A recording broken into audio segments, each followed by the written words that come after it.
दोस्तों, क्या आप जानते हैं कि मोहम्मद रफ़ी साहब का वो कौन सा गीत था और उसके पीछे की पूरी कहानी क्या थी, जिसे सुनने के बाद भारत की प्रधानमंत्री इंदिरा गांधी इतनी भावुक हो गईं कि उस गीत को सुनने के बाद रोने लगी।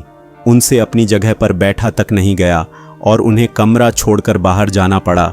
ये सिर्फ एक गीत की बात नहीं है, ये उस आवाज़ की ताकत की कहानी है जो रफ़ी साहब अपने हर गीत में छोड़ जाते थे। ये कहानी हमें ले जाती है 1960 के दशक में, जब रफ़ी साहब सिर्फ एक गायक नहीं बल्कि भावनाओं की पहचान बन चुके थे। अकेले हैं चले आओ जहाँ हो, कभी खुद पे कभी हालात पे रोना आया। मुझे तेरी मोहब्बत का सहारा मिल गया होता। ये किस्सा जुड़ा है 1967 में रिलीज हुई फिल्म नौनिहाल से। इस फिल्म को बनाने वाले सावन कुमार जी थे। सावन कुमार जी के दिल में एक नेता के लिए गहरी श्रद्धा थी, सम्मान था, और वो नेता थे पंडित जवाहरलाल नेहरू। 27 मई 1964 वो दिन जब पूरा देश कुछ देर के लिए थम सा गया। नेहरू जी के जाने की खबर ने सावन कुमार जी को अंदर तक तोड़ दिया।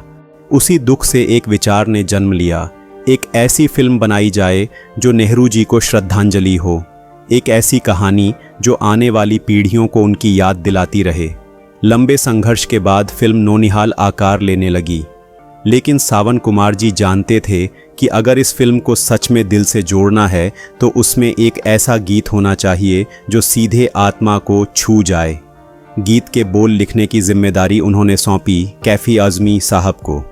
कैफ़ी साहब ने ऐसे शब्द लिखे जिनमें नेता नहीं बल्कि एक मार्गदर्शक, एक पिता और एक सपने की झलक थी। अब सवाल था, इन शब्दों को आवाज़ कौन देगा? सभी की सोच एक ही नाम पर आकर रुकी और वो नाम था मोहम्मद रफ़ी साहब का, क्योंकि जब बात दर्द, श्रद्धा और सच्चे सम्मान की हो तो रफ़ी साहब से बेहतर और कौन हो सकता था। रफ़ी साहब की आवाज़ में वो जादू था जो हर इंसान के दिल में उमड़ रहे दर्द को खींचकर बाहर ले आता है। गम उठाने के लिए मैं तो जिए जाऊंगा, रहा गर्दिशों में हरदम मेरे इश्क का सितारा। तेरी गलियों में न रखेंगे कदम आज के बाद। इस गीत का संगीत तैयार किया था मदन मोहन जी ने। अब आया इस गीत के रिकॉर्डिंग का दिन। दोस्तों, उस रिकॉर्डिंग के दौरान माहौल बिल्कुल अलग था। ये कोई आम रिकॉर्डिंग नहीं थी जहां एक या दो टेक में गीत पूरा हो जाए।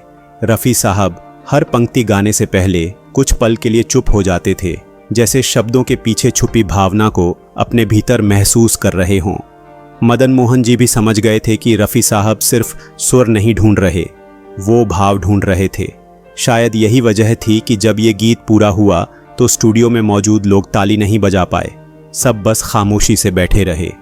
रफ़ी साहब गा नहीं रहे थे, वो अपनी रूह से इस गीत को महसूस कर रहे थे। ऐसा लग रहा था जैसे नेहरू जी खुद इन शब्दों के जरिए देश से बात कर रहे हों। ये गीत फिल्म का हिस्सा बना और फिल्म रिलीज हुई। लोगों ने फिल्म को सराहा, लेकिन इस गीत ने कुछ अलग ही असर छोड़ा।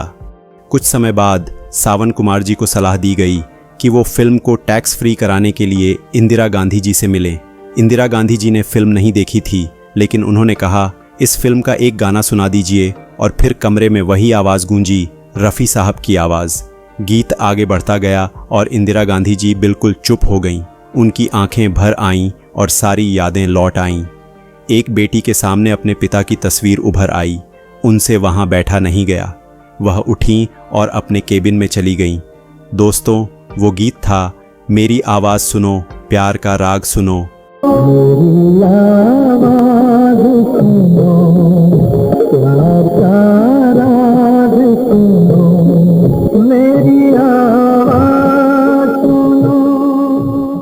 कुछ देर बाद अंदर से इंदिरा गांधी जी का संदेश आया, आप लोगों का काम हो जाएगा, ये फिल्म टैक्स फ्री होगी।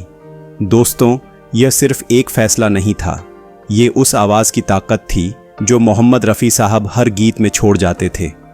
आज भी जब मेरी आवाज़ सुनो बजता है तो सिर्फ कान ही नहीं सुनते, दिल भी खोसा जाता है, क्योंकि रफ़ी साहब सिर्फ गायक नहीं थे, वो लोगों की आत्मा की आवाज़ थे और हमेशा रहेंगे। आशा करते हैं आपको आज की ये सच्ची कहानी पसंद आई होगी। आप कमेंट करके ज़रूर बताना। दोस्तों, वीडियो पसंद आया हो तो इस वीडियो को लाइक करें, इसे अपने दोस्तों के साथ शेयर करें और रफ़ी साहब से जुड़ी ऐसी ही कहानियाँ सुनने के लिए इस चैनल को सब्सक्राइब ज़रूर करें।